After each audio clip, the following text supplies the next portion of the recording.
सनम को जोहार आतु school channel रे सनम को सगुन दाराम। तेहेन्या वीडियो रे दो बन चेदोआ सान्ताली पारसी ऑलचिकी ते मिद खन 9 हाबिज लेखा और ओना साथे चिकी और इंग्लिश ते हबन नेल न्यामा।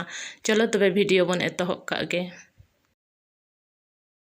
नोआ स्क्रीन रे जहाँ पे नेल न्यामे ताबोना नोआ लेंगा पहाटा रे मेना एल लेखा।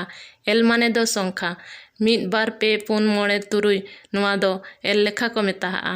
इना तायम मेना अड़ लेखा चिकीते जहाँ बन ऑल या ओनागे अड़ लेखा आमा इंग्लिश नंबर जतो गे बन ठकोया। चलो तबे सान्ताली पारसी ते चेक लेखा को लेखाया ओनागे बन चेक लेगे। मिद बार पे पुन मोड़े तुरुई एयाय इरल आरे गेल नितो दो मिद गेल मिद खना बार गेल धाबी चेक लेखा को लैया ओनागे बन बाड़ाय लेगे।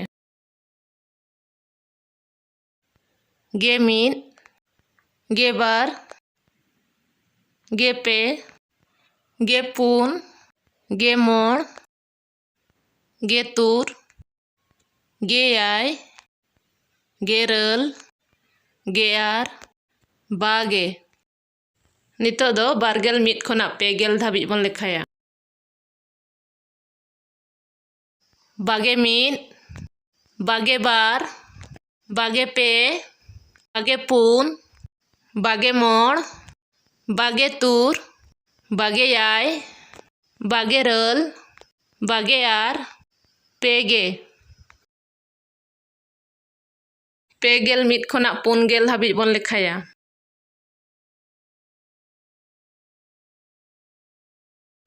पेगे मिद पेगे बार पेगे पे पेगे पुन पेगे मोड़ पेगे तुर पेगे आय पेगे रल पेगे आर पुंगे।